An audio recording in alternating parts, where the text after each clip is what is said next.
तो वहीं आज असद का शव प्रयागराज जाएगा। अतीक के रिश्तेदार झांसी से लाएंगे शव। असद का नाना और मौसा असद का शव लाएंगे। अंतिम संस्कार में जाने के लिए गुहार लगा सकता है अतीक। कसारी मसारी कब्रिस्तान में दफन होगा असद। कसारी मसारी में ही अतीक के पिता फिरोज अहमद की भी कब्र है। परंपरा के अनुसार परिवार के लोग एक ही कब्रिस्तान में दफन किए जाते हैं।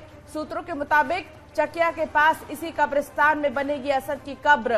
गुलाम के शव को उसके परिवार वालों ने लेने से इनकार कर दिया, लेकिन जो असद है उसके नाना प्रयागराज लेकर जाएंगे असद के शव को और यहां पर कब्रिस्तान में कसारी मसारी कब्रिस्तान में ही दफन किया जाएगा।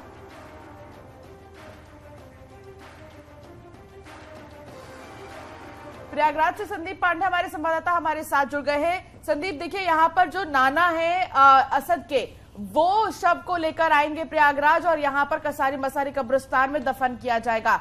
लेकिन सवाल ये है कि और कौन से ऐसे रिश्तेदार होंगे असद के नाना के अलावा जो यहाँ पर पहुंचेंगे?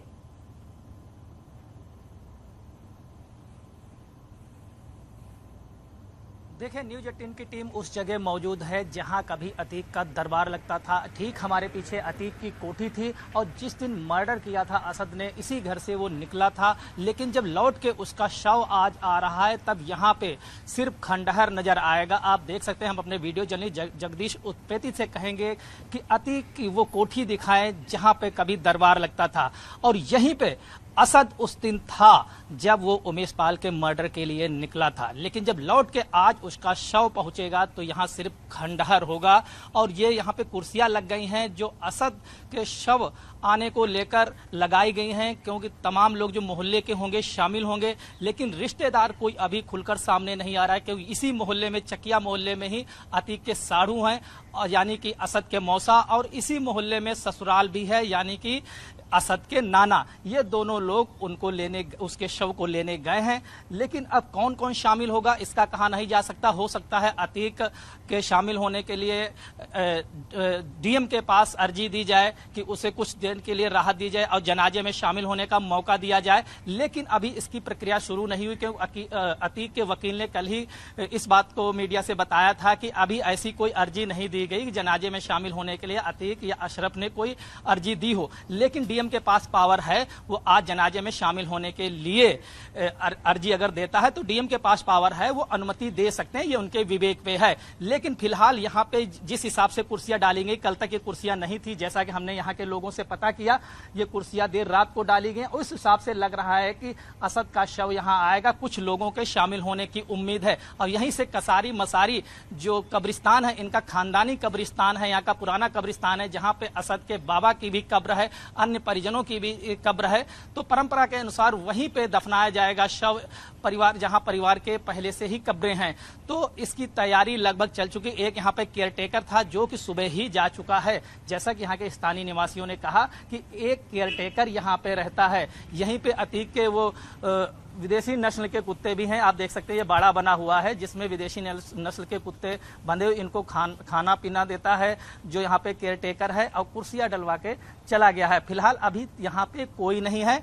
असद का शव आएगा, उसी दरमियान यहाँ लोग नजर आएंगे। हालांकि सड़क पे तमाम लोग खड़े हुए हैं, जो मोहल्ले के लोग हैं उनको भी इस बात का इंतजार है कि असद का शव किस समय तक आएगा। ये एक कौतूहल की बात यहाँ पे बनी हुई है कि जहाँ पे कभी अतीक का दरबार लगता था, उसका साम्राज्य चलता था, आज वहाँ पे कोई भटक नहीं रहा है, कोई मुंह खोलने को तैयार नहीं है।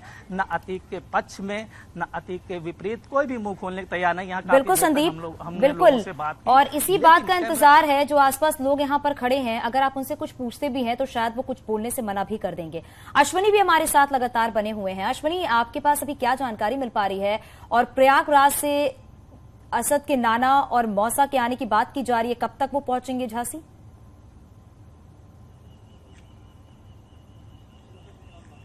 देखिए, जो हमारी जो बात हुई अफसरों से, उनका ये कहना है कि तकरीबन 2 से 3 घंटे का समय अभी और लग सकता है। असद के नाना और तमाम जो परिजन आ रहे हैं झांसी प्रयागराज से, उनके आने में यहाँ समय लग सकता है। इसको देखते हुए, इसके अलावा जिस तरीके से यहाँ पे एनकाउंटर हुआ और जब ये स्थिति को देखते हुए तो भारी पुलिस बल की भी तैनाती, जो पोस्टमार्टम हाउस से लेकर के जब यहाँ से रवाना किया जाएगा अतीक का शव और उसको भी सुरक्षा को लेकर के तमाम जो पुलिस फोर्स है वो जिले में चप्पे चप्पे पर तैनात कर दी गई है।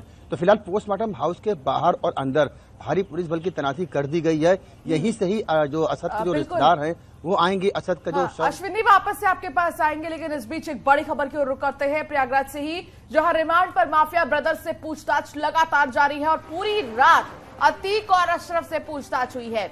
देर रात दोनों भाइयों को लाया गया था धूमनगंज थाना। 4 दिन पुलिस रिमांड में है अतीक, अशरफ। उमेश पाल मर्डर केस में पूछताछ पुलिस कर रही है। पूरी रात क्योंकि पूछताछ हुई है, बहुत सी ऐसी बातें हैं जो निकलकर सामने आई होंगी। कई सवाल अतीक और अशरफ के सामने रखे गए हैं, लेकिन इस बीच अतीक जिस तरीके से कोर्ट में फूट फूट कर रो रहा था अपने बेटे के एनकाउंटर के बारे में सुनकर, जैसे ही उसे पता लगा कि उसके बेटे का एनकाउंटर हुआ और फिर वो अब नहीं है, तो ऐसे में अतीक फूट फूट कर रोने लगा। हालांकि इस देर रात की पूछताछ में अतीक ने कितना कोऑपरेट किया पुलिस को, ये सबसे बड़ा सवाल है। अतीक के नाम से बनी इंस्टाग्राम पर पोस्ट और पोस्ट कर असद के एनकाउंटर पर जताया दुख, असद की फोटो पोस्ट कर दुख जताया। बड़ी खबर है इस वक्त की, अतीक के नाम से बने इंस्टाग्राम पर पोस्ट किया गया है, असद के एनकाउंटर पर दुख जताया गया है और असद की फोटो पोस्ट करके दुख जताया गया है। हालांकि जो ये इंस्टाग्राम पर फोटो पोस्ट की गई है उसी पर ये दुख जताया गया है।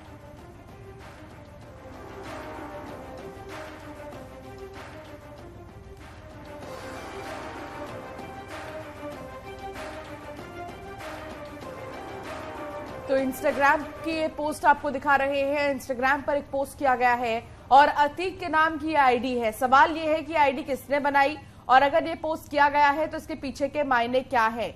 और ऐसे में तमाम हमारे संवाददाता हमारे साथ जुड़े हुए हैं अलग अलग जगहों से। अश्विनी देखिए, बहुत सी चीजें अब निकलकर सामने आ रही हैं। अब अतीक की फेक आईडी से भी बहुत लोग अलग अलग तरीके से पोस्ट शेयर कर रहे हैं। लेकिन इन सब के बीच झांसी की अगर हम बात करें तो झांसी में आप इस वक्त मौजूद है अश्विनी, और शैलेंद्र भी हमारे साथ इस वक्त जुड़े हैं। शैलेंद्र, अभी आप वहां पर मौजूद हैं, तो इस वक्त कितने देर में जो बॉडी को है निकाला जाएगा मोर्चरी से, इसको लेकर क्या जानकारी मिल रही है?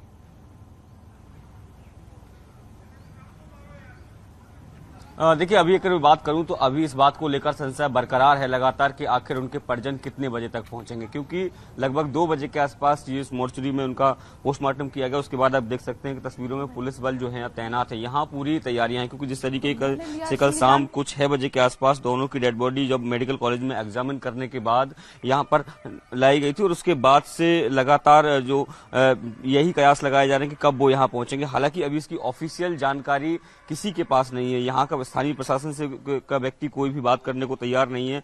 इसके अलावा परिवार की तरफ से भी कोई इस तरह की ऑफिशियल जानकारी नहीं। केवल उनके जो वकील हैं उनकी तरफ से आधिकारिक तौर पर यह बयान दिया गया था कि उनके परिवार के लोग जो है वो असद का शव लेने के लिए जाएंगे, लेकिन उसके भाई ने जिस तरीके से साफ इनकार कर दिया था कि उससे कोई वास्ता नहीं, उसकी वजह से उसके परिवार की जो छवि खराब हुई है। तो अब देखना होगा कि कब तक वो लोग यहाँ पहुंचते हैं, क्योंकि तकरीबन अगर बात करें तो अगर वहां से निकलते हैं तो 6 से 7 घंटे का समय जो है वो यहाँ पहुंचने का लग सकता है। लेकिन अभी ये जानकारी नहीं है कि क्या वो वहां से निकले हैं या नहीं निकले हैं। संभवतः बिल्कुल शैलेंद्र, क्योंकि इस बात का इंतजार किया जा रहा है कि असद के शव को लेने के लिए प्रयागराज से आखिरकार कौन झांसी आएगा।